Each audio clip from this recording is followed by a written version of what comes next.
Connectez-vous. Mettez-vous en ligne, mettez-vous en ligne, mettez-vous en ligne. On va se laisser. C'est très important, chers parents, chers amis. Voilà, je vous recommande de vous mettre en ligne. Je vous demande de vous mettre en ligne. Je vous demande de vous mettre en ligne. C'est très important. Mettez-vous en ligne. Désolé, hein. Voilà, mettez-vous en ligne, mettez-vous en ligne, mettez-vous en ligne. Mettez-vous en ligne, on va se laisser. Connectez-vous massivement. Connectez-vous, connectez-vous, connectez-vous. Partagez le direct. Ça fait un bon moment qu'on n'a pas encore fait de vidéo. Je sais. La fois passée, sinon que hier, j'avais fait un petit direct pour dire que j'allais être sur Paris pour un séjour d'un mois. Je m'excuse, j'ai eu un empêchement, mais je vais revoir une autre date, ça va? Donc j'ai eu un empêchement, ça fait que bon, je ne suis pas allé. Bon, bref. Donc je prie, hein? Je vous prie de vraiment m'excuser par rapport à mon engagement qui n'a pas été tenu. C'est-à-dire en vous annonçant que j'allais être sur Paris aujourd'hui et malheureusement, voilà, il n'y a pas eu, voilà, ce départ-là. Donc, excusez-moi. Alors, j'espère que vous allez bien partager le direct et donnez-moi mes étoiles, mes frères. Donnez-moi mes étoiles. Donnez-moi mes étoiles en quittant ici. Donnez-moi mes étoiles. Alors, nous allons aller droit au but. Sans trop tarder, on va aller vite faire. Bonsoir, bonsoir à tous et à tout temps. Pour tous ceux qui ne me connaissent pas, je suis l'incontournable gars complet tout terrain, l'homme dont on parle, l'homme qui n'a pas froid aux yeux, l'homme qui ne marche pas ses mots. Vous pouvez aussi m'appeler devant la ville, l'homme derrière, gouverneur italien, docteur Modon, appelez-moi Bumbo, laisse-moi ouvrir 5 plein de royal padrino, camari des Oula Moucha.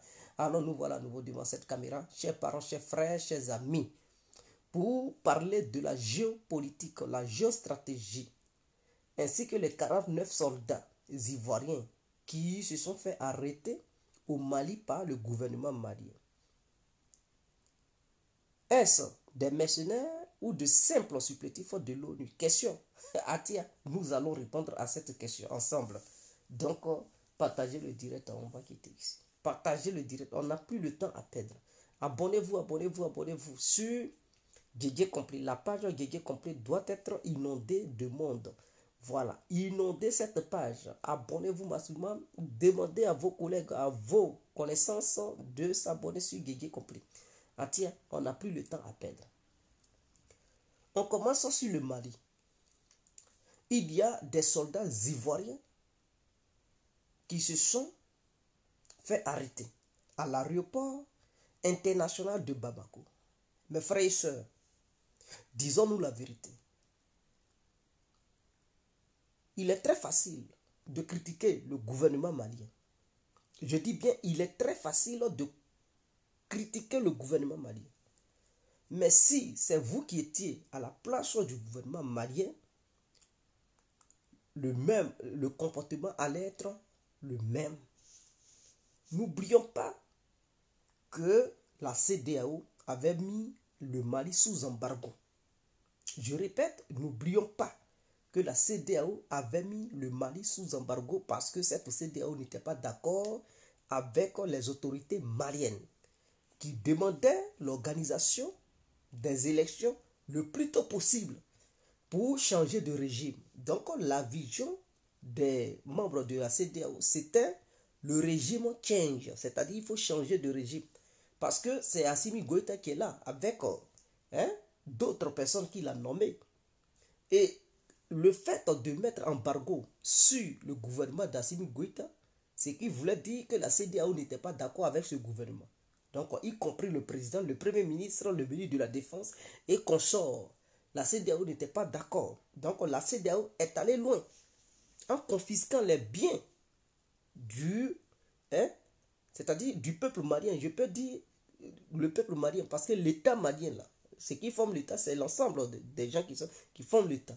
Donc, en confisquant l'argent de l'État malien au sein de la BCEAO, en sanctionnant le Mali, pour interdire les Maliens de circuler librement, pour interdire les Maliens d'envoyer leurs biens à travers les autres pays de la CEDEAO, interdisant les Maliens de voyager librement. Donc, ce qui voulait dire que non, il y avait une confrontation directe entre le Mali et le reste des pays membres de la CEDEAO. Il y avait une confrontation diplomatique, économique, et je peux même dire militaire. Est-ce que vous comprenez? Donc, le gouvernement malien savait bel et bien qu'il avait des ennemis qui étaient en Afrique. Et que ces ennemis qui le désignaient comme la France n'étaient plus. La France n'était plus la seule ennemie de l'État malien. Et qu'il y avait d'autres ennemis, qui étaient aussi africains. Dès lors que le Mali a pu identifier les différents ennemis de son État, alors le Mali prend ses engagements pour faire très attention à tout ce qui bouge. Les États membres qui s'étaient associés à cet ennemi européen et les ennemis africains, mais je dis une ennemie, pas une France. Maintenant, un ennemi, il y a d'autres qui sont des États, des États dont leurs pays sont masculins, portent des noms masculins. Donc la France, c'est un nom féminin. Par exemple, la Côte d'Ivoire, c'est un nom féminin, mais le Togo, bon, c'est un nom masculin et tout. Donc je fais la différence des choses. Faites très attention parce qu'il y a d'autres qui vont utiliser ça pour dire ah, Guigui a fait comme ça. Donc je précise ça pour que les gens comprennent. Ania Koulibaly, peut-être c'est chez vous, il n'y a pas de volume. Sinon, ceux qui m'écoutent, ils savent bel et bien qu'il y a du volume.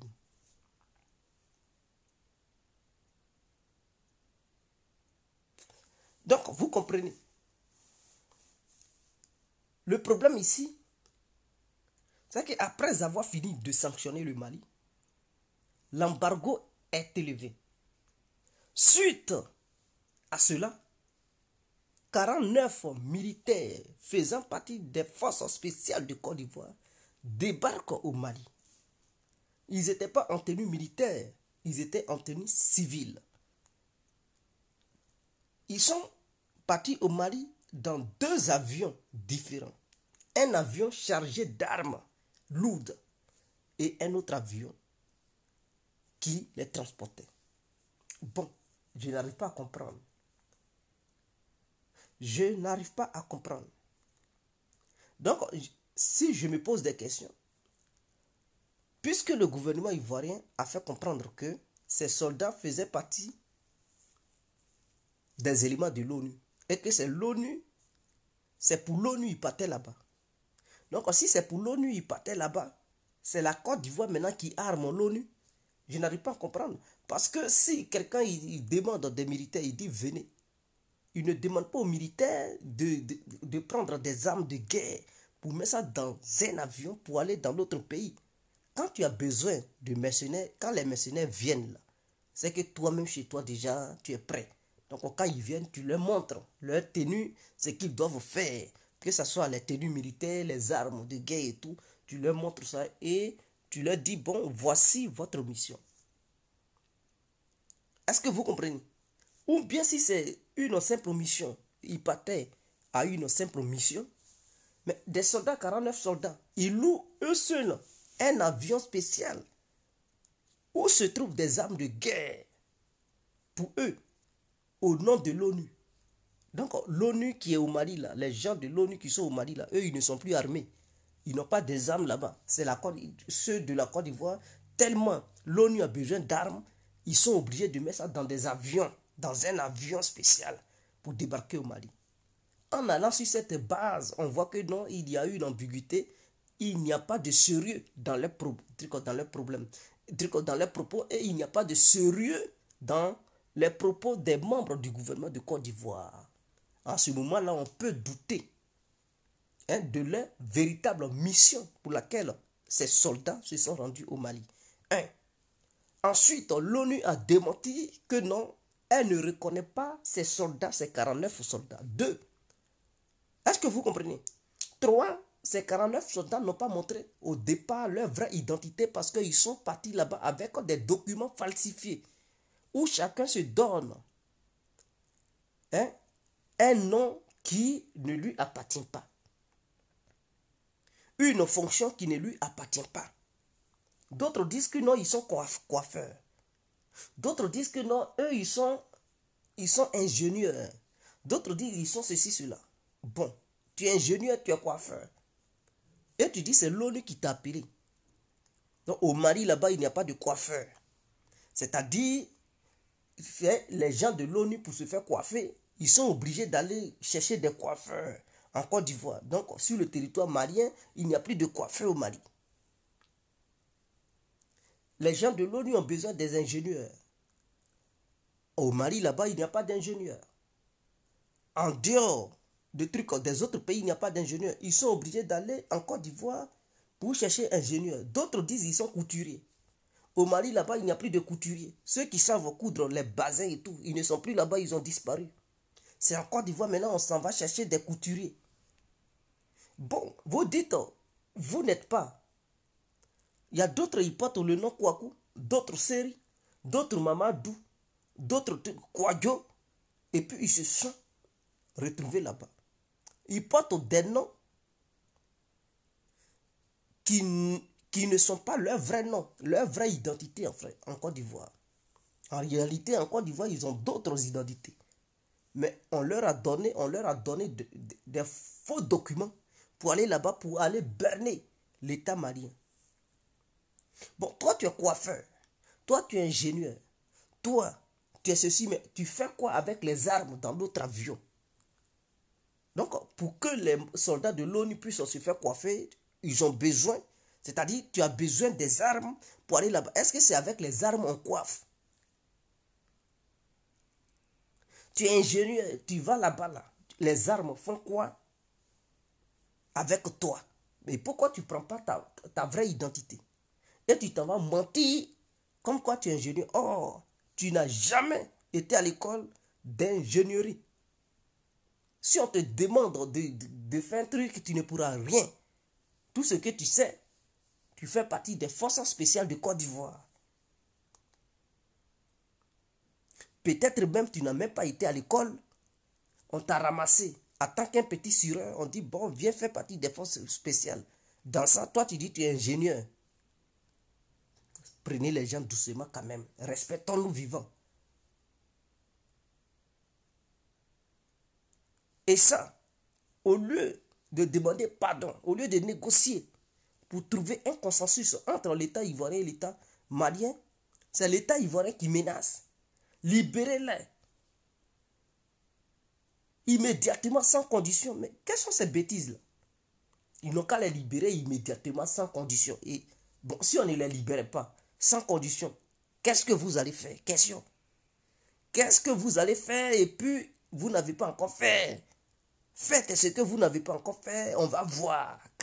C'est clair. Quand on est en position de faiblesse, on ne pose pas d'ultimatum. On ne dit pas libérez-les sans condition. Parce que je vous le jure, vous qui critiquez l'État malien, si c'était des soldats maliens qui débarquaient à l'aéroport Félix Houphouët-Boigny de Côte d'Ivoire, étant dans 2 avions différents, un avion chargé d'armes automatiques, des armes lourdes, deuxième avion où des soldats maliens déguisés en coiffeurs maliens, en ingénieurs maliens, au cireur malien, je ne sais pas, spécialistes dans d'autres domaines, et que le gouvernement ivoirien découvre que non, ces gens-là, ce n'était pas leur vraie identité, et que ce sont des menteurs, et que le gouvernement ivoirien appelle le gouvernement malien, et le Mali dit non, nous on ne sait pas s'il y a des soldats maliens sur le territoire ivoirien. Et par la suite, le Mali dit non, ils sont partis là-bas au nom d'une mission de l'ONU. Et parce que si l'ONU se trouve en Côte d'Ivoire, et que l'ONU de Côte d'Ivoire dit non, non, non, nous on ne les reconnaît pas. Quelle allait être la réaction d'Alassane Ouattara? Voici la question. Chers membres, chers militants du RADP, disons-nous la vérité. Quelle allait être la réaction d'Alassane Ouattara? Et vous, militants du RADP, quelle allait être votre réaction? Est-ce que vous n'allez pas dire qu'ils sont venus pour déstabiliser le pouvoir de Ouattara? Il y a d'autres, même parmi vous, qui allaient dire, mais éliminons-les. Mettons les trucs à la marque à 20 ans ou bien prison à perpétuité. Ce sont des rebelles, ce sont des assaillants de Soro. Ou bien c'est des assaillants de Gbagbo, ou bien ceux-là, ils sont des trucs de Bédier. On allait attendre tout et n'importe quoi. Est-ce que vous comprenez? Même si le Mali voulait négocier, vous allez dire non, non, non, on ne négocie pas. Ce sont des mercenaires, c'est des terroristes, ou bien des rebelles, armés par Soro. On les arrêtait. Et ça allait être un gros tollé. Mais comme ce sont des soldats ivoiriens qui se sont fait arrêter de l'autre côté, là, vous les défendez. On ne peut pas défendre ce qui n'est pas défendable. Ça, c'est indéfendable. Quand c'est comme ça, on négocie, on demande de pardon. Parce que c'est déjà gâté. On demande de pardon. Le coup n'a pas réussi. Et d'autres posent des questions. Est-ce qu'avec 43, 49 militaires, on peut déstabiliser un État? Ah, mes frères, quelles sont ces idioties? Quelles sont ces idioties? Mais forces spéciales, quand on dit force spéciale, vous connaissez leur mission? On vous a dit, en allant là-bas, ils n'ont pas leurs complices là-bas? En allant là-bas, qui vous a dit qu'ils n'ont pas leurs complices? Vous pensez qu'on peut déstabiliser un État si à l'intérieur de l'État, il n'y a pas de complices? Mais les impérialistes, quand ils viennent, ils font quoi? C'est parce qu'ils ont leurs complices en Afrique, dans les États où ils déstabilisent, ils ont leurs complices. Et donc, en allant là-bas, eux, ils sont là pour situer les idées, les grandes idées. Donc, les 49, on vous a dit qu'ils partaient là-bas pour prendre les armes pour combattre, non? Peut-être eux, ils sont là pour guider les Maliens qui étaient déjà d'accord, hein, pour faire le coup d'État ou bien créer la rébellion. Eux, ils étaient là comme des commandants. Peut-être ils allaient être des commandants sur le terrain malien. Et donc, chaque commandant allait avoir son bataillon. Mais tout est possible. Ils sont 49. Imaginons 49 commandants, 49 bataillons à tir. Donc, si au sein du Mali, il y a des milliers de Maliens qui sont corrompus, et donc l'autre avion qui était rempli d'armes, on vous a dit, à cause de 49 soldats, 49 armes, ils vont louer un avion spécial. On dit qu'ils ont loué un avion spécial. Ils ont pris un avion spécial rempli des armes de guerre. On vous a dit c'était 49 armes ils ont trouvé là-bas. C'était des milliers d'armes. Ces armes-là, ça partait dans les mains de qui? Mais ça partait dans les mains de leurs complices maliens. Au sein de l'armée et au sein des civils maliens. Est-ce que vous comprenez? Donc, quand c'est comme ça, on sait qu'il y a problème. Non, 2 avions pour les militaires démasqués et un autre chargé d'armes. Donc, ce n'est pas 49 Kalash ils ont trouvé là-bas. Ils n'ont pas dit qu'ils ont trouvé 49 hein, comment on appelle ça? Lance-roquettes. On dit l'avion est blindé d'armes. Donc, ce n'était pas les 49 qui allaient utiliser ça. Ces armes-là partaient dans les mains des gens. Et ces gens-là, c'était qui au Mali? C'est clair. On les appelle des spécialistes. On les appelle des formateurs. Mais c'est ce qui se passe en Ukraine. Quand les Européens, ils envoient des militaires, ce sont ces gens de militaires qu'ils envoient là-bas. Et c'est ceux-là qui encadrent les forces ukrainiennes sur le terrain. Ils sont départagés. Chacun prend position pour diriger les forces de tel endroit, de chaque ville. Et c'est comme ça qu'ils font. Donc, leur tactique qu'ils font en Ukraine, c'est ce qu'ils voulaient faire en Côte d'Ivoire. Si on leur a donné des consignes pour dire, mais voilà ce que nous on fait en Ukraine, Ivoiriens, 49 soldats, ok, les 49 là, c'est pas pour aller sur le terrain pour combattre, mais eux, ils sont là pour guider les rebelles, les rebelles maliens là, pour les guider sur le terrain, comment ils doivent faire. C'est eux qui vont donner les instructions. Ce sont ces 49 là qui vont être en contact avec le sommet. Ils vont parler directement avec voilà, ceux qui prennent les décisions là, depuis Abidjan ou bien depuis Paris. pour diriger les opérations sur le terrain. Donc, peut-être c'était des gens, parce que ce n'est pas n'importe qui. C'est des gens qu'ils ont sélectionnés. Ce sont des spécialistes qu'ils ont sélectionnés. Donc, on dit force spéciale. Ils n'ont pas pris n'importe quel militaire en Côte d'Ivoire pour les envoyer au Mali. C'est des gens qui sont là, qui sont spéciaux, ces gens-là. Donc, c'est une force spéciale. Ils ont été formés pour un objectif précis et concis, un but précis et concis. Donc, avec ces 49 soldats, ils pouvaient déstabiliser l'État malien parce qu'au sein du Mali, il y avait déjà des complices. Et ceux-là, c'était pour diriger les complices maliens pour mettre en mal le gouvernement d'Assimi Goïta. Disons-nous la vérité. Est-ce que vous comprenez? Donc, ne posez plus ce genre de questions. Est-ce que 49 soldats peuvent déstabiliser le pays? Raisonnez quand même. ne vous comportez pas comme des nullards. Je prends le cas des trucs, par exemple, des rebelles de Côte d'Ivoire. Lorsque la rébellion s'est formée, il y avait les Ouattao, il y avait les Chérif Ousmane, il y avait les Morou Ouattara, il y avait les Vekio, il y avait tout cela. Mais eux, leur rôle, ce n'était pas pour combattre. Eux, c'était pour diriger des rebelles sur le terrain. Eux, c'était pour donner des instructions à d'autres rebelles qui combattaient le pouvoir de Gbagbo. Donc, eux là, ils étaient les leaders de ces rebelles.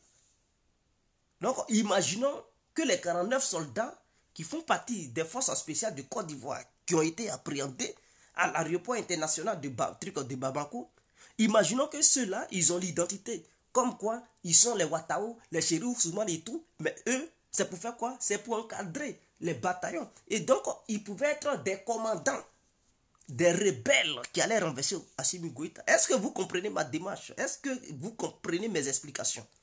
Donc, on ne dit plus jamais que 49 soldats ne peuvent pas renverser un gouvernement.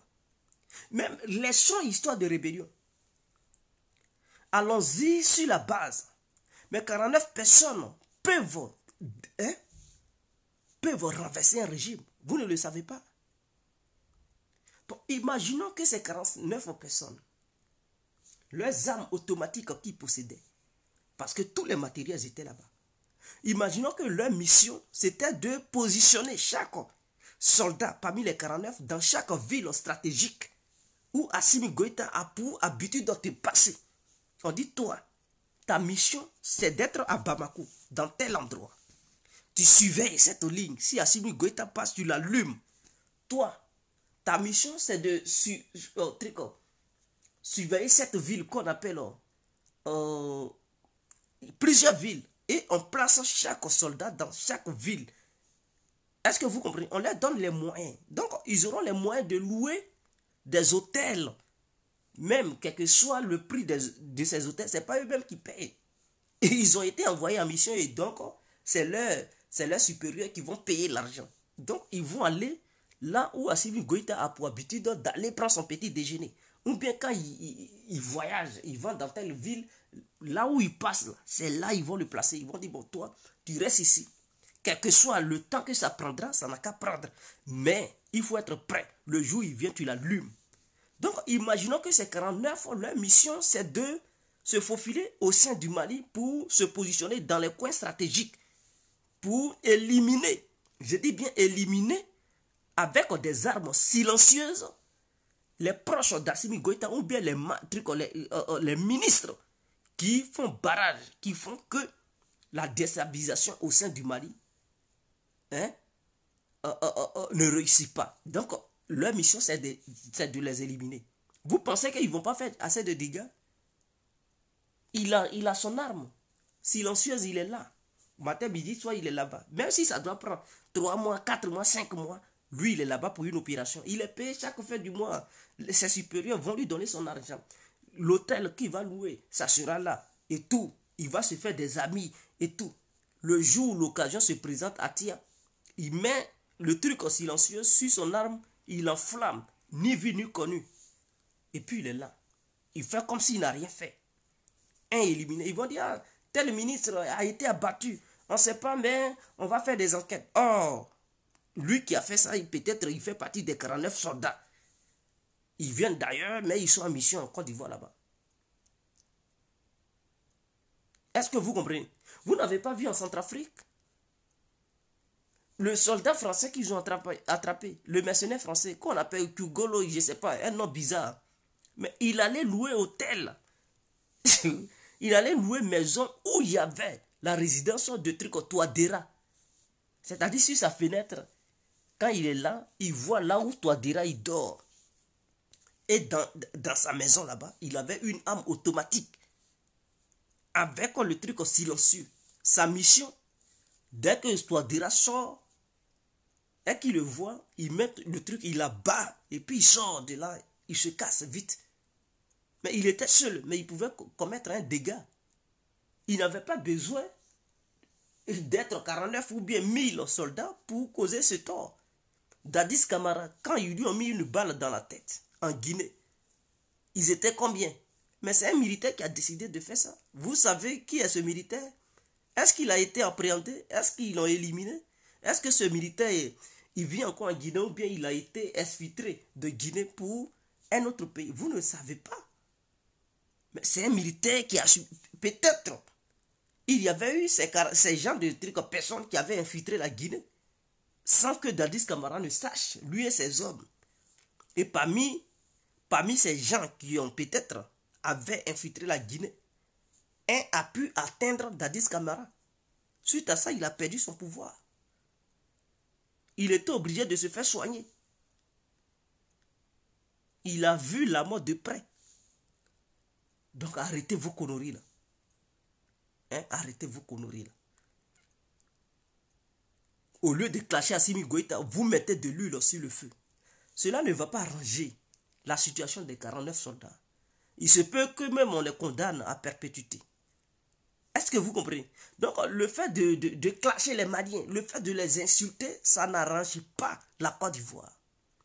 Vous devez avoir des propos adoucis, des propos qui vont apaiser les cœurs, des trucs. Et même, s'il faut faire des vidéos pour taper sur le gouvernement ivoirien, pour dire au gouvernement ivoirien, même si vous êtes pro-RADP, tapez sur le RADP pour leur demander de faire doucement et de négocier. Ce n'est pas en montrant les muscles, vous allez voir, ça n'arrangera rien. Si CEDEAO a mis embargo sur le Mali n'a pas cédé. Si le Mali fait confrontation avec la France et que le Mali ne cède pas, ce n'est pas la Côte d'Ivoire qui va faire céder le Mali. Est-ce que vous comprenez très bien? Sinon, si le Mali voulait céder, c'est suite à l'embargo de trucs de la CEDEAO, le Mali allait fléchir genoux. Ceux qui sont au pouvoir au Mali, ils sont trop gamés. Ils sont trop gamés, donc ce n'est pas vos conneries qui se passent à Biguel là qui vont faire qu'ils vont fléchir genoux. Non, non, non, non, non. Ils sont trop gamés, ils sont dans la haute science, mes frères. Donc, faites doucement, mettez un peu d'eau dans vos nyamakugi. Mettez un peu d'eau dans vos nyamakugi, on va avancer. Est-ce que vous comprenez? Donc, faites très attention à ce que vous dites, vos clashs et tout, faites très attention. Ça n'arrange pas les 49. Si les 49, c'est-à-dire si on vous permettait de voir les 49 pour leur demander leur avis, ils allaient vous dire non, non, non, non, ne clashez pas. Si tout, demandez pardon. Parce que si vous clashez, non, nous, ça ne nous arrange pas. Ils allaient vous dire la vérité. Mais vous passez votre temps à clasher le Mali, à clasher le Mali. Vous pensez que les Maliens, ils vont céder? Mais vous rigolez, hein? CEDEAO même, tout CEDEAO complet. C'est-à-dire Sénégal, Côte d'Ivoire, Burkina, comment on appelle Ghana, tous ceux-là, Nigeria, ils se sont levés, ils ont dit embargo, bras de fer. Le Mali n'a pas cédé. Ils ont dit, oh, espace aérien fermé. Le Mali aussi dit, bon, nous on ferme aussi pour nous. Qui a cédé? Mais c'est la CEDEAO qui a cédé vers la fin. Qui a cédé? C'est la CEDEAO. Abidjan aussi était parmi la CEDEAO. Donc, si Abidjan, Bénin, Togo, hein, Burkina, Guinée-Bissau, Nigeria, c'est moi qui vais citer. Si ces pays se sont mis ensemble, ils ont fait coalition pour faire confrontation directe avec le Mali, et que le Mali n'a pas cédé, ce n'est pas au moment où la Côte d'Ivoire seule fait confrontation avec le Mali, c'est là le Mali va céder. Vous réfléchissez comment même? Mais je ne comprends pas. C'est comme si l'Occident, hein, tout entier, fait confrontation avec la Russie. quand je parle de l'Occident, les pays membres de l'UE, l'Amérique et tout, font confrontation avec la Russie. Et à un moment donné, bon, ils lèvent leur truc, ils arrêtent leur confrontation. Et après, la France seule dit, bon, nous seuls, on fait confrontation avec la Russie. Et la France lance un ultimatum à la Russie. Et la France espère que la Russie va céder. Mais, oui, ils vont demander aux Français, mais vous êtes dans un coma ou quoi?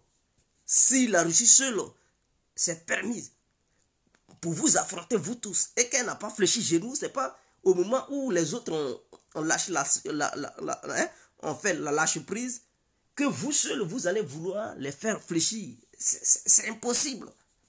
C'est impossible. Et quand c'est comme ça, on négocie. 15 pays confrontation. Le Mali n'a pas cédé. C'est là où les 15 pays ont lâché. Et puis parmi les 15 là, il y a un pays maintenant qui dit, je te donne ultimatum. Demandez aux Français, ils ont donné ultimatum, ce n'est pas aller quelque part. Assimi Goïta est calé. Donc si la Côte d'Ivoire ne veut plus faire de business avec le Mali, mais les Maliens vont faire business avec les autres. Et puis ça ne va nulle part. Donc à un moment donné, c'est la Côte d'Ivoire qui va souffrir. Hein. Pour voyager là, pour aller en Europe là, c'est l'aviation ivoirienne. Parce que le pétrole coûte maintenant cher. Est-ce que on dit énergie coûte cher?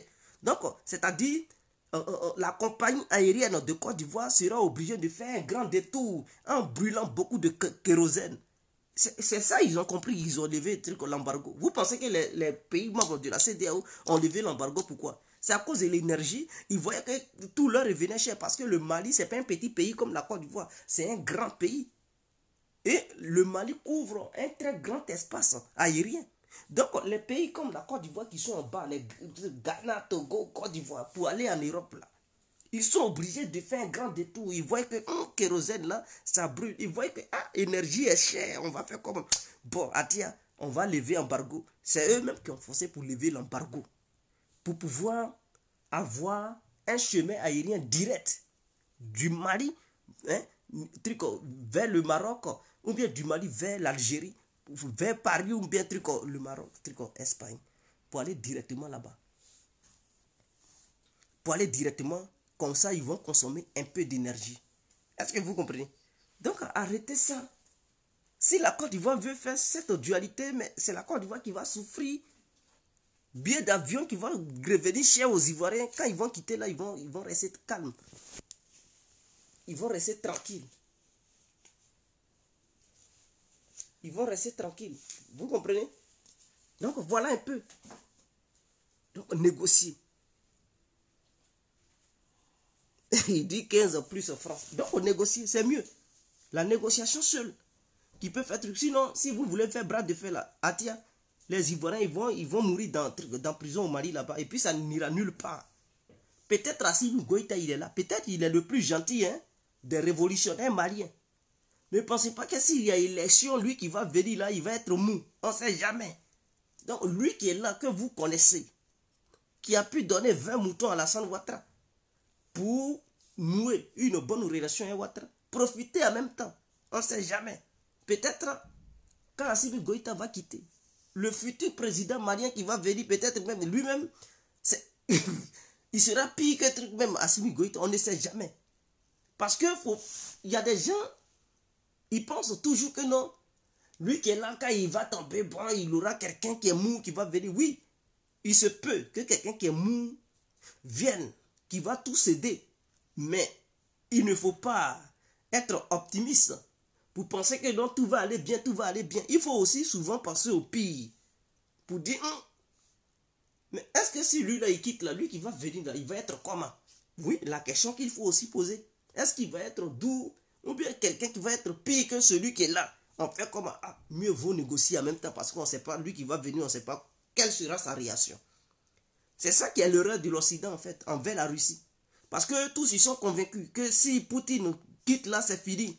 La Russie tombe. Et que lui qui va être là, lui qui va remplacer Poutine, ça sera un alcoolo qui va boire le vodka, et puis ils vont le manipuler, ils vont faire ce qu'ils veulent. Mais ils ne réfléchissent pas en disant que si Poutine quitte là, lui qui va venir, est-ce que c'est un malade mental qui va déclencher une guerre en même temps? Ou bien il va être comme Poutine, ou bien il sera pire. Il ne se pose pas ce genre de questions. Et ça, c'est une règle capitale. C'est une grande erreur, une grosse erreur.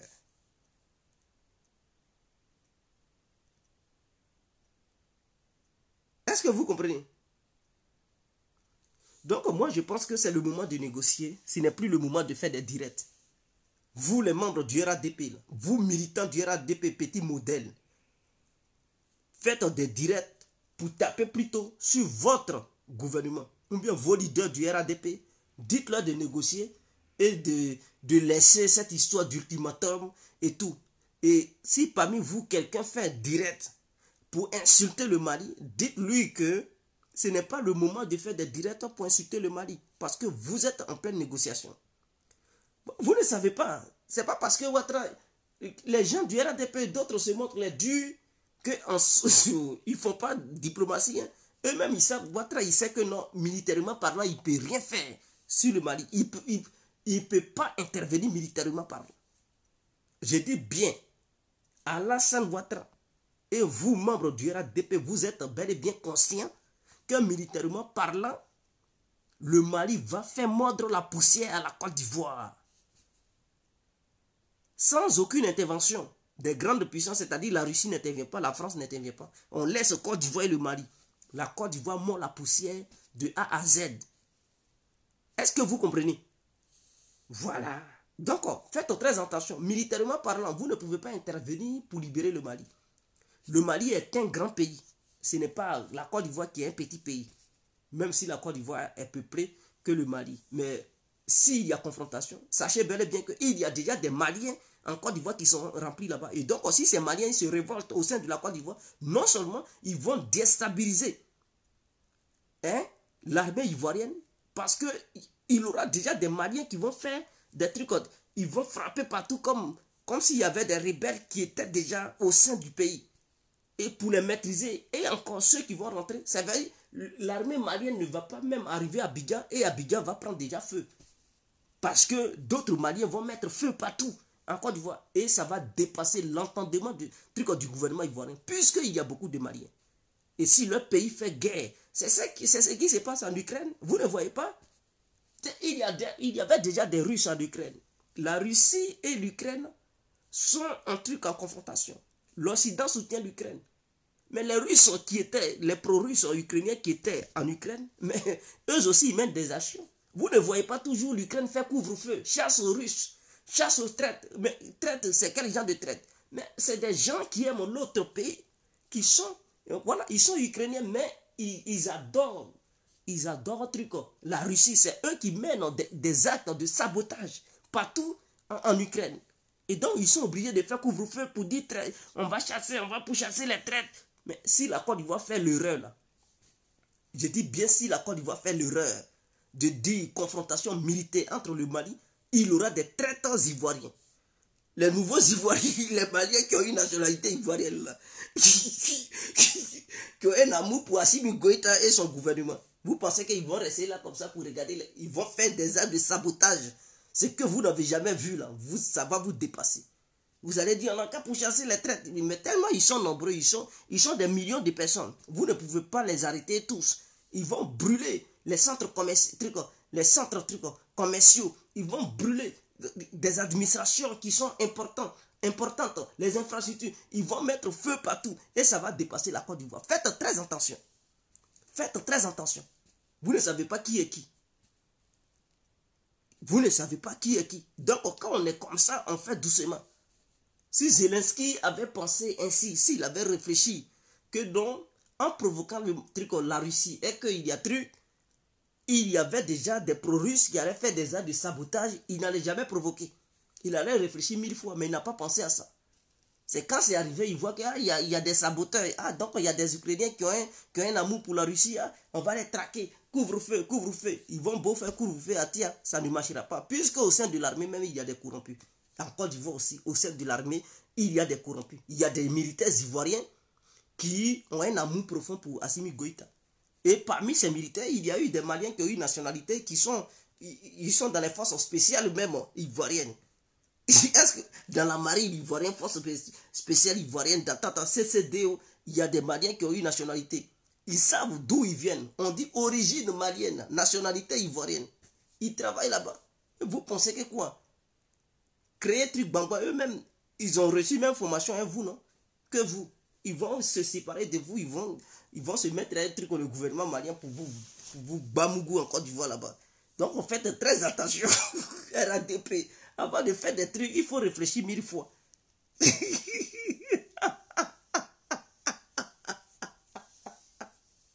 Avant de faire des bêtises et caquer, là, il faut réfléchir 1000 fois. On ne fait pas des trucs parce qu'il faut faire. On ne caque pas parce qu'il faut caquer. Il faut être sûr de tes forces. Et moi, je fais confiance aux Maliens. Et ce que les gens ils ne savent pas, Poutine vient de lancer un ultimatum aux Occidentaux. Si vous ne savez pas, Poutine a dit que le Mali et la Russie viennent d'officialiser leurs relations. Suite à l'appel d'Assimi Goïta et de Vladimir Poutine, ils se sont entretenus. Il a fait comprendre que celui qui touchera le Mali a touché la Russie. Et donc la Russie n'hésitera pas à riposter contre n'importe quelle force qui tentera de déstabiliser le Mali. Est-ce que vous comprenez? Il prévoit de créer plusieurs bases militaires dans plusieurs villes maliennes et aider les Maliens à recevoir les armes les plus modernes et pointues jamais reçues par les Africains. Aider les Maliens à aller dans l'espace, c'est-à-dire coopérer avec les Maliens sur les fusées pour que les Maliens puissent aussi aller dans l'espace. Et donc sur plusieurs choses pour permettre, et d'autres pays africains bien sûr, il n'a pas écarté les autres pays africains. Tous ceux qui aimeraient se faire armer, mais ils peuvent venir. Donc le Mali n'est plus dans cette histoire de trucs. Et même les élections qui arrivent. Parce que j'ai l'impression que les membres de la CEDEAO, ils pensent que les élections qui vont venir, oh, ils vont tricher. Et puis Assimi Goïta, il a dit quoi? Il a demandé à Poutine qu'il veut que la Russie accompagne le Mali pour les élections futures. Vous pensez que c'est pourquoi? C'est pour ne pas que vous imposez un truc, un député ou bien un boileau aux Maliens. Donc les Russes auront leurs yeux dedans dans cette histoire d'élection. Vous n'allez pas faire un coup d'État pour imposer n'importe qui aux Maliens pour dire oui, c'est lui-là qui est le nouveau président. Non, non, non, non. Il aura des superviseurs russes qui seront là, ils vont voir clair dans cette histoire. Et ce n'est pas l'Europe qui va imposer un leader. Puisque le Mali et l'Europe ne s'attendent plus. Donc ce n'est pas à eux d'imposer un leader. Et puis, ils ne peuvent pas utiliser un prétexte pour intervenir. La Russie sera là. Donc ça ne marchera pas au Mali. Ne vous attendez pas à un miracle, soi-disant, s'il y a élection, Assimi va tomber. Et puis, non, non, non, non, non. C'est pas ça. La constitution malienne est claire. N'importe qui peut se présenter. Pourvu qu'il n'y ait pas de dossier juridique. Donc, n'importe qui peut se présenter. Que tu sois militaire ou civil ou bien commerçant, je ne sais pas, tu peux te présenter. Et donc, Assimi Goïta, en tant que citoyen du Mali, il peut démissionner avant les élections et être comme n'importe quel citoyen. Même, il peut ne pas démissionner. Puisque les soldats aussi peuvent se présenter. Et donc, dans sa posture de soldat ou citoyen, il peut aussi être candidat. Qu'est-ce qui vous empêche? Et puis, il sera candidat. Ça n'ira nulle part. Puisque le test a été accepté. Tout le monde a accepté. Donc, ce n'est pas le juge. Ils vont dire, on ne veut pas, on ne veut pas. Ils vont dire, écoutez, la condition est claire. Et le peuple malien va voter Assimi Goïta. Et donc, ceux qui haïssent Assimi Goïta, c'est le moment de vous forcer pour l'aimer. Ayez un amour pour lui, parce qu'il sera encore là pour 5 autres années à tir. Donc, si tu le détestes, ton gourmet va rester dans toi pendant encore 5 longues années. C'est le moment de te forcer pour quand même avoir un petit amour pour lui. Même si tu ne l'aimes pas, il faut te forcer pour l'aimer. C'est clair. Est-ce que vous comprenez? Donc, on laisse maintenant les 49 soldats, on laisse les Maliens. On va maintenant dans cette histoire de géostratégie à Tia. La géostratégie. Moi, ce que j'ai vu, suite à ces différentes analyses, j'ai vu que la Russie sera un grand leader du monde moderne. Cette confrontation qui se passe en Ukraine, ce n'est plus l'Ukraine et la Russie, c'est la Russie et l'Occident. Parce qu'il y a d'autres qui ont tendance à dire, mais petite Ukraine là, la Russie n'arrive pas à envahir l'Ukraine. Ah, qui vous a dit l'Ukraine est petite? Je dis bien, qui vous a dit que l'Ukraine est petite? L'Ukraine n'est pas petite. En 90, l'Ukraine était la troisième armée nucléaire du monde, devant la France, l'Angleterre et la Chine. Ceux qui ne savent pas, allez-y vous renseigner. C'est-à-dire, après la Russie, les États-Unis venaient à l'Ukraine.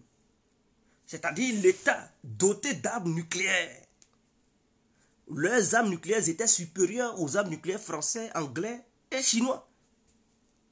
Donc c'était un État qui était puissant. Ça faisait partie des puissances mondiales. En 90, s'il vous plaît, jusqu'à 95. C'est en 95, dans les années 95, que l'Ukraine a démantelé ses armes nucléaires pour confier ça à la Fédération de Russie. Est-ce que vous comprenez? Donc pendant que l'Ukraine régnait sur les armes nucléaires, la France n'était rien devant l'Ukraine. Donc l'Ukraine n'est pas un petit pays. Les Occidentaux, ils aiment bel et bien se vanter. Nous sommes tel, cinquième, troisième, tant. C'est maintenant ils se vantent, mais les Ukrainiens, eux, ils étaient devant les Français en termes de tête nucléaire. Et c'est sur ça, les autres, ils regardent, ils disent, nous sommes forts, nous sommes forts. Est-ce que vous comprenez? Même l'Ukraine qui était là, sans l'arme nucléaire, on dit aux Français, on dit à l'armée française d'intervenir en Ukraine, sans utiliser l'arme nucléaire, de faire une confrontation directe entre la France et l'Ukraine, l'Ukraine bat l'armée française. Est-ce que vous comprenez? Regardez-moi dans mes yeux. Sur papier, certes, la France est très avancée que l'Ukraine. Mais, si on dit dans la réalité, il ne faut pas que la France utilise son arme nucléaire, mais la France n'a qu'à attaquer l'Ukraine pour faire une guerre de confrontation de haute intensité. L'Ukraine bat l'armée française. C'est moi qui vous le dis. Voilà. Donc, si vous pensez que c'est faux, regardez les Ukrainiens ce qu'ils font. Ce qu'ils font, l'armée française ne peut pas tenir un mois d'une confrontation de haute intensité. L'armée française ne peut pas tenir. Non seulement ils n'ont pas assez de soldats, ils ont 250 000 soldats. Est-ce que vous comprenez? Ils ont 250 000 soldats. Plus des réservistes. Mais ils n'ont pas assez de chars. La France a au moins 300 avions de guerre. Voilà la totalité des avions que la France a. Est-ce que vous comprenez? 300 avions. Leurs chars, ils n'ont même pas 1000 chars de guerre. Ils n'ont même pas 1000 chars de guerre. Leurs canons César, ils ont 80 canons César. C'est avec ça là, tu vas aller affronter l'Ukraine et espérer gagner. Non, on ne gagne pas ça. Avec 80 canons César, vous n'avez même pas 1000 chars, vous avez 300 avions, vous ne pouvez pas gagner une guerre face à un grand pays comme l'Ukraine qui avait des systèmes de défense aérienne, qui avait beaucoup de chars que la France. Voilà, disons-nous la vérité, leurs chars étaient nombreux que les chars français, même si c'était des anciens matos, ces trucs. Donc, même dans l'histoire des grandes puissances, aucune puissance moderne n'a jamais affronté une puissance comme l'Ukraine. Faisons l'historique des trucs, des choses. L'Amérique, ils vont dire première puissance du monde. L'Amérique a attaqué quel pays seul? Je dis bien seul. Un pays de la taille de l'Ukraine. Est-ce que les Américains ont déjà osé attaquer un pays de la taille de l'Ukraine et s'en sortir sans utiliser l'arme atomique? Le jour où ils avaient fait ça, là, c'était le Japon. Tellement c'était mousseux, ils étaient obligés de larguer 2 bombes atomiques sur 2 villes japonaises, Nagasaki et Hiroshima, en demandant à l'empereur Hirohito de déposer les armes. Parce que les Japonais ne voulaient pas. Et les Américains, c'était chaud sur eux. Ils ont dit, ah tiens, on fait comment? On fait tout, mais les Japonais, là, ils étaient devenus les kamikazes. Quand on parle de kamikazes, c'est né au Japon. Ce sont les Japonais qui ont fait naître ce qu'on appelle kamikaze. C'est un mot japonais. C'est-à-dire quelqu'un, il monte dans l'avion et puis il s'en va, il fait chuter l'avion. Il peut mettre des explosifs sur lui. Et puis, c'est maintenant les Arabes ont vu ça. Hein? Sinon, ça là, ce sont les Japonais qui ont créé ça, histoire de se faire exploser là. C'est maintenant les Arabes utilisent ça, on dit, oh, faut te faire exploser, tu as cette vierge. Les Japonais, il y a longtemps, eux, ils ont pratiqué ça. Lors de la Deuxième Guerre mondiale, c'est eux qui ont montré ce qu'on appelle kamikaze, se faire exploser. pour défendre sa nation. Les Américains ont vu ça parce qu'un soldat japonais pouvait faire exploser au moins 1000 soldats américains. Quand ils ont vu ça, ils ont dit non. Il faut laguer 2 bombes. Donc, ils ont créé leur arme atomique, ils ont lagué ça. Mais malgré qu'ils avaient lagué ça, les Japonais ne voulaient pas déposer les armes. Les Japonais, les Américains ont négocié. Les Japonais ont dit, bon, en condition, on dépose les armes à condition que vous ne touchez pas notre empereur. Ils ont dit, bon, on laisse votre empereur. La preuve en est qu'ils n'ont pas touché l'empereur japonais. Donc, les Américains n'ont jamais gagné une guerre de haute intensité sans aucune arme nucléaire. Ils ont affronté le Vietnam, les Viet Cong, mais le Vietnam était divisé en 2. Au nord et au sud. D'autres étaient avec les Américains, les autres étaient contre. Les Américains ont échoué là-bas. Quel pays encore? Et puis, ils n'étaient pas seuls. Hein. Ils étaient toujours accompagnés par les Anglais.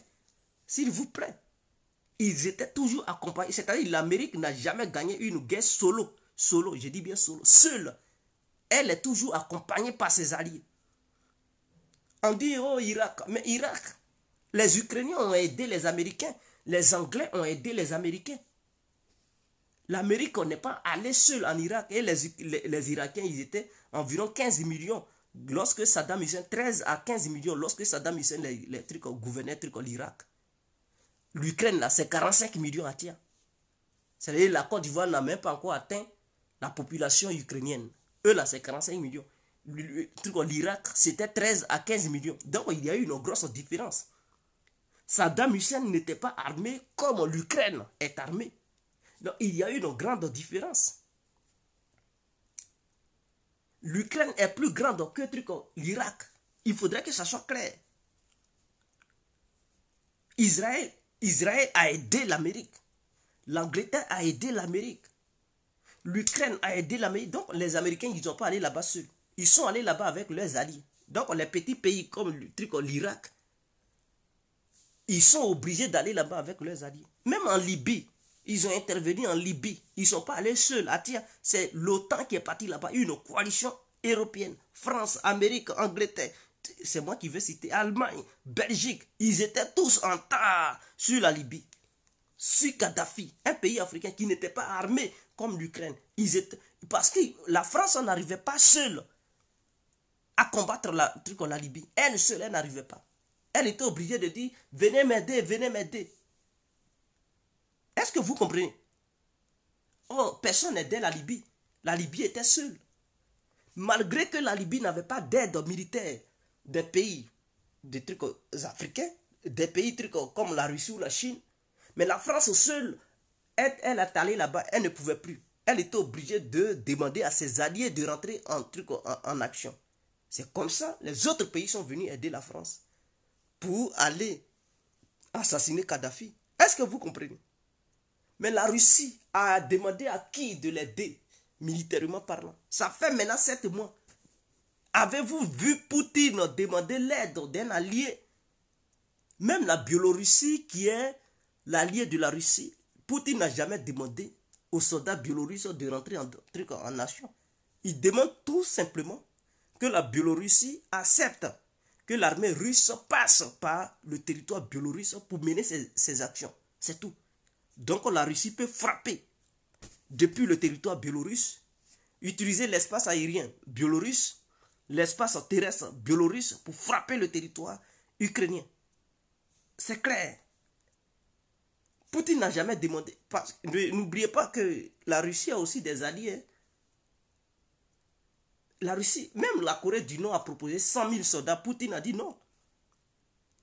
Les Russes n'ont pas accepté les 100 000 soldats nord-coréens pour venir participer. Oh, l'Ukraine, c'est un boigné de pays qui est derrière l'Ukraine. Tout l'Occident est mobilisé. Ils misent des milliards. Ils donnent des armes, ils donnent des conseillers militaires, ils envoient des avions, ils envoient des chars de guerre, ils envoient des missiles anti-aériens, ils envoient des missiles anti-navires. Mais on dirait même que c'est eux-mêmes qui sont en guerre même avec la Russie. Eux-mêmes là, par l'âme des Ukrainiens, ils ont pris ça même. C'est eux-mêmes qui sont maintenant devant. Et vous ne voyez pas ça, vous dites non, la Russie ne peut pas. Mais la Russie est confrontée a une coalition en Ukraine. Donc c'est une guerre interposée, une guerre de procuration. Quand on dit procuration, ça veut dire, lui qu'on te fait croire qu'il se bat seul contre toi, là. Ah tiens, c'est pas lui seul. Derrière lui, là, il y a des gens qui le poussent, il y a des gens qui l'aident. Sur le plan du renseignement, l'Ukraine n'a pas cette capacité. Ce sont les Occidentaux qui aident les Ukrainiens à travers les satellites. Quand on montre les trucs, les bases militaires russes, ce ne sont pas les Ukrainiens, ils n'ont pas cette capacité. Ils n'ont pas de satellites, les Ukrainiens. Pour montrer un truc, non. Les satellites appartiennent aux Russes. Mais les satellites qui montrent, ce sont les Américains qui aident les Ukrainiens pour dire ils sont ici, ils sont ici. Qui calculent l'emplacement des trucs pour eux. À travers des drones de renseignement, des avions, les AWACS de renseignement. Ils donnent des informations aux Ukrainiens. Ce ne sont pas les Ukrainiens eux-mêmes, leur propre capacité militaire. Sinon, s'il n'y avait pas d'aide occidentale derrière l'Ukraine, il y a longtemps, Zelensky, il y a longtemps, il aurait déjà fui l'Ukraine. Et la Russie n'a pas déclaré une guerre totale contre l'Ukraine. Vous pensez qu'on dit guerre totale? La Russie qui est en guerre, qui fait des manœuvres militaires au Venezuela, en Algérie bientôt, avec la Chine, partout, qui fait des trucs avec d'autres. Et puis, non, la Russie n'est pas la Russie n'est pas en guerre totale. Ce sont des gens qui vous font croire que la Russie est en guerre totale contre l'Ukraine. Mais non, quand on dit guerre totale, tu mobilises des soldats, des milliers de soldats, des milliers d'armes. Et tu viens attaquer en grand nombre. Mais ceux qui attaquent, là, les Russes ont attaqué l'Ukraine avec 170 000 hommes. Est-ce que vous comprenez? Les Américains ont attaqué l'Irak avec 500 000 hommes. 500 000 hommes. Mais la Russie est allée attaquer l'Ukraine, cette opération spéciale, 170 000 hommes. Donc, vous voyez la différence. Pour les Américains, c'était une guerre parce que les 500 000 hommes, les 500 000 dépassaient l'armée même irakienne. Mais les 170 000 hommes, là, ça ne dépasse même pas l'armée comment on appelle ça, ukrainienne. Les Ukrainiens, eux, ils disent qu'ils ont 1 million de soldats. Et puis en face de 1 million, il y a 170 000. Ah, tiens. Mais les 170 000 là font mordre la poussière à ces 1 million de soldats. Donc la Russie n'est pas un petit morceau. La Russie n'est pas. Si c'était un petit morceau, il y a longtemps, l'OTAN aurait déjà intervenu. L'OTAN intervient sournoisement. Mais elle fait croire que non, on n'a pas de soldats. Parce qu'il y a une crainte que la Russie dise que donc vous déclarez officiellement comme quoi vous êtes en guerre contre la Russie. Et donc, ça va dégénérer à une guerre totale. Et donc, toujours ils disent, nous, on n'est pas dedans, on n'est pas dedans. Ils font la communication. Parce que le jour où la Russie va dire, vous êtes dedans et que la Russie va faire, ils vont dire, c'est les Russes qui ont commencé. Qui ont attaqué d'abord un pays membre de l'OTAN. Donc, ils font la communication partout, ils font des tapages. Pour dire, eux, ils ne sont pas dedans, ils aident dans les Ukrainiens. Ce sont les Ukrainiens qui... Mais en réalité, ils sont dedans. S'ils n'étaient pas dedans, les trucs, les mercenaires que les Russes arrêtent là, ils font quoi? Vous n'avez même pas vu les témoignages des gens? Quand leurs bases militaires ont été bombardées, ils ont fui. C'était des mercenaires. Mais c'était des forces spéciales de l'OTAN. Ils vont là-bas et on dit non, ce sont des mercenaires. Mais en réalité, ils ont été envoyés là-bas par les pays membres de l'OTAN pour soutenir les forces aux Ukrainiennes. Les nouvelles armes qu'on donne aux Ukrainiens. Vous pensez que les Ukrainiens, ils savent manipuler ça? Mais non, ce sont des soldats des pays européens qui sont à la manette, qui pilotent les choses, que ce soit les drones et tout. Les drones Bayraktar, là, ce sont les Turcs, les spécialistes turcs qui pilotent ça sur le terrain. On dit non, ce sont les Ukrainiens, c'est du n'importe quoi. Ce sont des spécialistes turcs. Les drones kamikazes américains, les HIMARS américains, ce sont des Américains qui pilotent ça. Les Césars français, ce sont des Français qui pilotent ça. Les armes sophistiquées, les armes sol-mer, anti-navire, anglais, ce sont les Anglais qui pilotent ça. Donc, ils ont leurs soldats là-bas.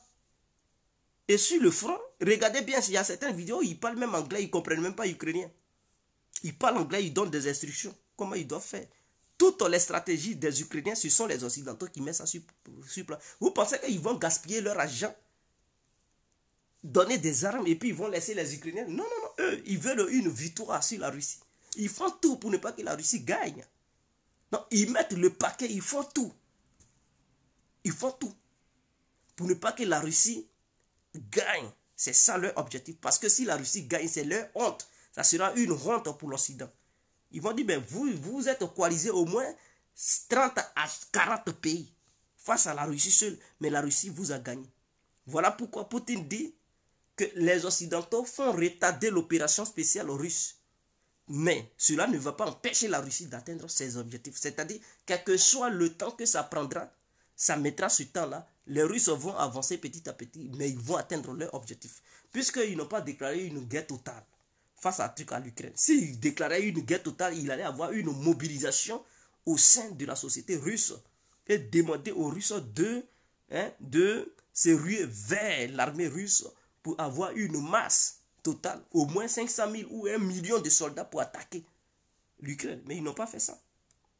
Quand tu attaques un pays et que tu fais une guerre réelle, tu n'envoies pas 170 000 hommes. Non, non, non, non. Tu envoies le paquet et tu fais. Donc, voici un peu. Donc, quand je vois le monde de demain, la Russie sera un très grand leader au sein du domaine militaire. La Chine sera leader au sein du domaine économique. Parce que la Chine, quand je vois, la Chine n'est pas une puissance militaire expérimentée. Est-ce que vous comprenez? La Chine n'est pas une puissance militaire expérimentée. Certes, ils sont là, font leur armée. Mais l'expérience de guerre, la Chine n'a pas ça. Depuis les années 1950, la guerre de Corée, je dis bien la guerre de Corée, où les Chinois ont aidé les Coréens, les Nord-Coréens à repousser les Américains, parce que la Chine avait délégué au moins 1 million de soldats. Et ils ont repoussé les Américains, plus les Européens qui avaient fait coalition, bien sûr. Parce qu'il y avait les Australiens, les Européens, les Anglais, qui soutenaient les Américains plus les Coréens du Sud pour conquérir la Corée du Nord. Et les Chinois sont rentrés dans la danse, ils ont repoussé les Américains. Depuis ce jour-là, les Chinois n'ont pas encore participé à une opération spéciale en dehors de la Chine. Ils n'ont pas encore participé à une guerre. Donc leur mentalité de guerre date des années 50. Ça date des années 50. Ils peuvent avoir les armes sophistiquées. Mais est-ce qu'ils savent utiliser ces armes? Est-ce qu'ils ont un plan de guerre réel? C'est ça le problème. Donc, les Ukrainiens, ils se battent parce que à chaque fois que les Européens partaient à une mission, les soldats ukrainiens partaient aussi. Ils partaient combattre auprès des pays membres de l'OTAN. Mais la Chine n'a pas cette expérience de guerre. Voilà pourquoi au niveau du Taïwan, il y a cet truc, parce que les Européens, ils sont convaincus que les Chinois ne vont pas intervenir, car les Chinois ne sont pas spécialisés dans la guerre. Et qu'est-ce qui se passe? La Chine vient d'envoyer des soldats en Russie pour un exercice militaire. Donc, c'est-à-dire, c'est pour apprendre auprès des Russes, puisque la Chine veut en découdre avec Taïwan. Et puisque les Russes ont une expérience au niveau de trucs, et la Russie a déjà eu plusieurs confrontations avec l'Occident, et donc les soldats russes, à un moment donné, ils sont expérimentés dans certains domaines. Et donc les Chinois vont venir suivre des cours militaires pour aller en découdre avec l'Occident. Donc ça aura lieu le mois prochain. Non, le 27 de ce mois, je pense. Le 27, nous sommes en août, oui, le 27 août, ça va débuter. Ça va commencer. Et donc les soldats chinois vont venir participer auprès des soldats russes pour apprendre des tactiques. Donc ce que les Russes apprennent en Ukraine, c'est qu'ils ont appris en Syrie et bel et bien d'autres endroits, mais ils vont montrer ça aux Chinois. Et je suis convaincu que si jamais la Chine veut mener une opération spéciale à Taïwan, la Russie va donner des spécialistes, on appelle ça spécialistes, des conseillers militaires qui sont là pour dire c'est comme ça vous devrez agir, comme ça, comme ça. Parce que de nos jours, le seul pays qui utilise des missiles à longue portée à travers des navires et des avions pour frapper des objectifs de 1000 km à 2000 km, c'est la Russie seule qui fait ça. Les Américains, ils ont déjà frappé ces genres de cibles, mais ce ne sont pas des cibles qui étaient assez lointains. Les cibles de 1000 km, les Américains n'ont jamais utilisé des missiles pour frapper une cible de 1000 km. Il n'y a que la Russie qui fait cette démonstration en Ukraine. Depuis la mer du Barents, la Russie tire des missiles au calibre pour frapper l'Ukraine. C'est-à-dire entre cette mer qui est entre la Finlande et les navires militaires russes qui sont là-bas, ils tirent des missiles. Ça traverse une partie de la Russie pour venir frapper des cibles en Ukraine. Et pour faire ça, il faut connaître, il faut avoir une spécialité militaire très aiguë pour faire ça. Est-ce que les Chinois ont déjà fait ça une fois? Ils n'ont jamais utilisé des missiles à longue portée pour frapper des cibles à une grande distance. Et donc, ils auront besoin des Russes dans ce domaine pour que les Russes leur montrent ce qu'il faut faire pour détruire les bases militaires taïwanaises. Donc, c'est clair. Poutine même avait dit qu'il soutient la position chinoise et il est prêt à aider la Chine à conquérir Taïwan. Donc, c'est ce qui est clair. Ça veut dire que la Russie est capable d'amener même des avions, certains avions spéciaux pour frapper, des avions de renseignement, pour aider la Chine à repérer les cibles. Et c'est ce que la Russie fait. La Russie est capable d'aider la Chine en matière de satellites militaires, de repérage de cibles. La Chine, oui, c'est un leader dans le spatial. Mais est-ce que la Chine a cette capacité d'avoir des satellites qui identifient réellement, sans se tromper, les cibles? Mais les Russes ont ça. Donc, ils peuvent aider les Chinois. Voilà pourquoi les Chinois et les Russes, ils sont comme ça. Voilà pourquoi Xi Jinping a dit que ses militaires vont aller en Russie pour apprendre certaines choses. Donc voilà, ce n'est pas anodin. Donc la géopolitique, la géostratégie plutôt, stratégiquement parlant, militairement parlant, la Russie sera leader. Et les pays, un grand nombre de pays du monde va se rallier à la Russie au nom de leur défense militaire. Les Arabes commencent à se défaire des États-Unis, de se défaire de l'Europe sur le plan militaire. Donc la Russie va avoir une très grande opposition à travers le monde parce qu'elle a décidé d'armer tous les pays du monde qui s'opposent à l'impérialisme occidental. Et si ces pays viennent vers la Russie va leur donner les armes de pointe pour s'aider face aux pays occidentaux. Et donc je pense qu'en allant sur cette base, en armant ces pays, mais la Russie aussi va envoyer des spécialistes là-bas pour entretenir les armes qu'elle va vendre. Ce qui permettra à la Russie de prendre une grande grandeur à travers le monde. Et donc, la Russie se fera respecter par les Occidentaux. Et donc, ce qui poussera les Occidentaux à respecter la Russie parce qu'ils avaient trop minimisé les Russes. Ils ont trop bafoué les Russes. Ils ont trop minimisé les Russes. Ils ont trop négligé les Russes. Quand on parle, ils n'ont pas la capacité. Ils n'ont pas de compétences. Leur budget militaire équivaut à celui de l'Italie. La Russie, ce n'est rien. C'est une puissance pauvre. Mais cette confrontation nous montre que ce qui nous avait dit pendant longtemps que c'était une puissance pauvre, budget militaire équivaut, c'est-à-dire le PIB équivaut au PIB italien ou espagnol, c'était des mensonges. On voit cette confrontation. On voit que la Russie, l'économie russe ne se tord pas ne se tord pas je sais pas les lèvres, mais le rouble devient fort, c'est-à-dire la monnaie russe devient puissante.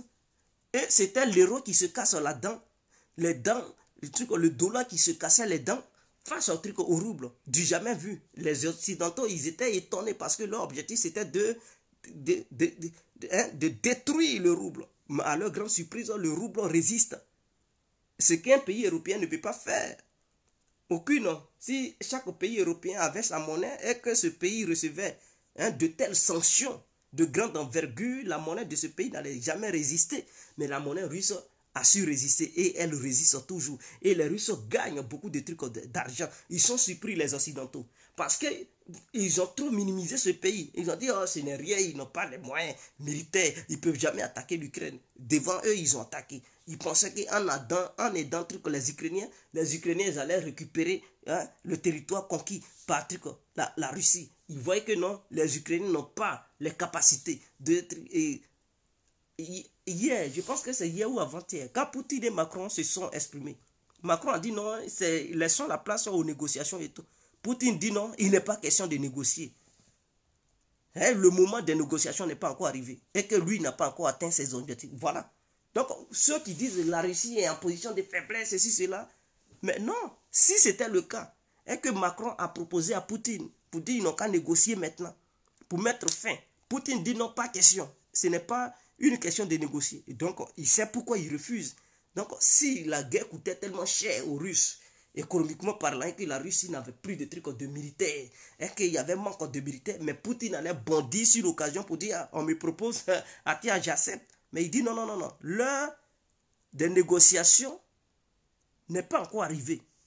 Que oui, j'accepte une supervision de trucs, hein, une visite de l'AIA, les gens de l'AIA, pour regarder le nucléaire de trucs Zaporozhye, mais en dehors de ça, pour dire négocier avec le gouvernement ukrainien pour une paix, pour arrêter le conflit, il dit pas question.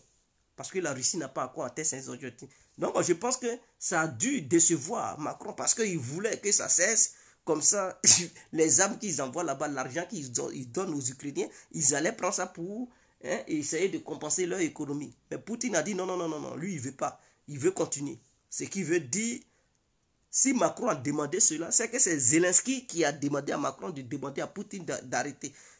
Il parle au grand jour, pas question, il n'y aura pas de négociation. Mais en dehors de ça, il passe par d'autres dirigeants pour dire, demander à Poutine que non, on veut négocier, on n'a qu'à arrêter. Parce qu'il sait que son pays ne peut pas reconquérir. Et la Russie avance chaque jour qui passe. Il ne parle pas de ça dans les médias, mais la Russie avance chaque jour qui passe. Et ça, les Occidentaux sont conscients. Et ils voient que non. Parce que si la Russie réussit à prendre le Donbass, mais la bataille se fait à Bakhmout. Après Bakhmout, il va rester Sloviansk et Kramatorsk, deux grandes villes. Parce que c'était trois grandes villes, Bakhmout, Sloviansk et Kramatorsk. Donc la bataille se passe maintenant autour de Bakhmout. Les Russes, ils sont là entourés Bakhmout. Ils sont là libérer les villes. Ils sont à 5 km de Bakhmout. Ça veut dire leur tir, ils arrivent maintenant au centre même. L'artillerie russe frappe le centre du truc. Donc les Occidentaux, ils voient que on est là à minimiser la Russie, mais elle avance malgré toute cette aide, malgré les militaires qu'on donne, les spécialistes, la légion étrangère de 130 000 hommes. L'Ukraine n'arrive pas à repousser les Russes. Et les Russes avancent. On fait comment? On n'a qu'à négocier. Et ils se disent, ah, si Bakhmout tombe, Kramatorsk tombe, Sloviansk tombe, la Russie va avoir maintenant les phares sur Odessa et Nikolaev. Et ça commence à inquiéter les Occidentaux. Voilà pourquoi ils veulent négocier pour empêcher cela. Ils veulent négocier pour empêcher cela. Parce que si Poutine gagne là-bas, et qu'il prend Sloviansk, Kramatorsk et Bakhmout, il va dire, bon, arrêtons, ils vont arrêter l'offensive au niveau de l'Est, et il va dire, bon, on va s'occuper du Sud, pour frapper maintenant vers le Sud. Et ça, les Occidentaux ont peur. Voilà pourquoi ils veulent arrêter immédiatement le truc. Voilà pourquoi Macron a proposé un arrêt et une négociation. Poutine dit non, non, non, pas question. Ils vont continuer. Ils vont continuer et tout. Donc, voici un peu ce qui se passe à Tia. Voici ce qui se passe et les gens ne le savent pas. Non, c'est ce qui se passe, les gens ne savent pas.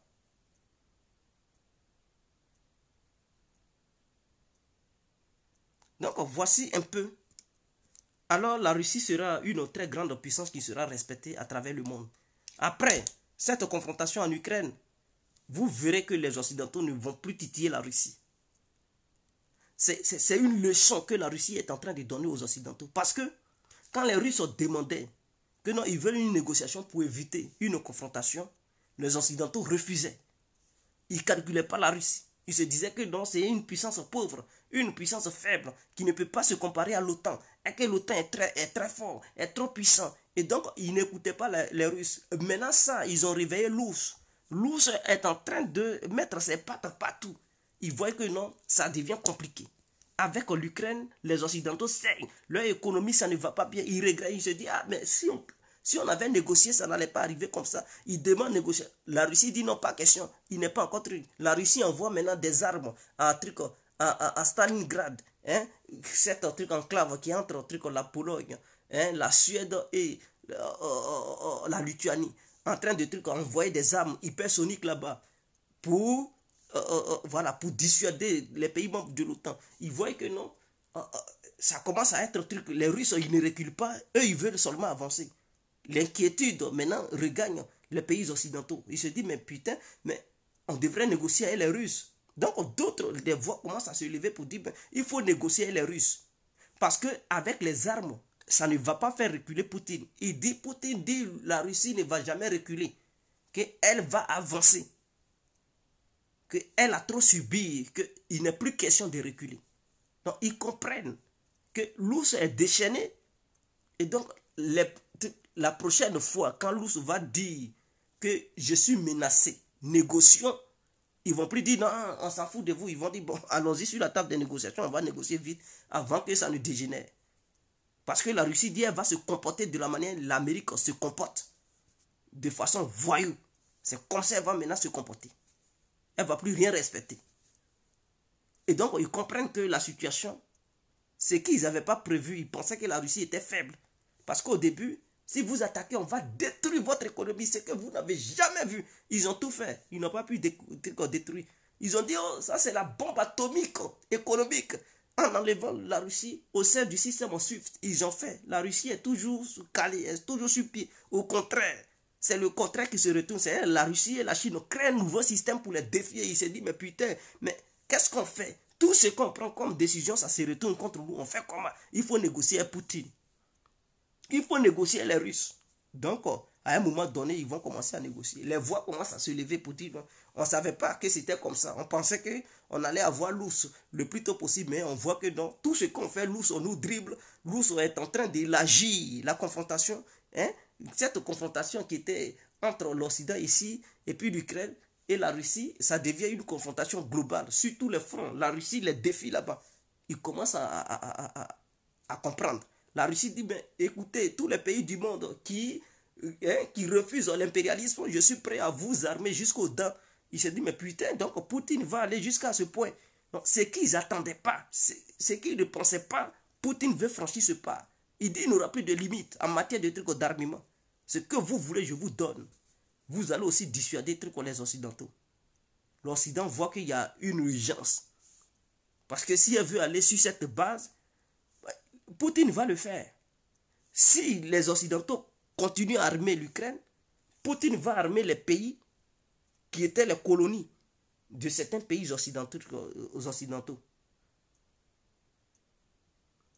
Il va armer ces pays-là pour que ces pays prennent leur indépendance et résister à leurs anciennes colonies, à leurs anciens colonisateurs. Et les Occidentaux, ils comprennent bien. Ils comprennent. Donc, quand c'est comme ça, vous allez voir. Ils sont capables de lâcher l'Ukraine pour dire non, écoutez, on avait fait une erreur, on avait sous-estimé la Russie, mais on voit que non, ce n'est pas le cas. On va négocier, on va trouver un consensus. On va forcer Zelensky à laisser une grande partie de la Russie, une grande partie de l'Ukraine à la Russie, parce que voilà, nous, on ne veut pas perdre nos colonies. On veut toujours être en bon terme avec nos colonies. Voilà, on ne veut pas que la Russie arme ses colonies. Et vous allez voir, ils vont signer un pacte. Donc, si on est ensemble, c'était l'incontournable, Dieu a compris. Vive la Côte d'Ivoire, vive le monde entier. On est ensemble. Ciao.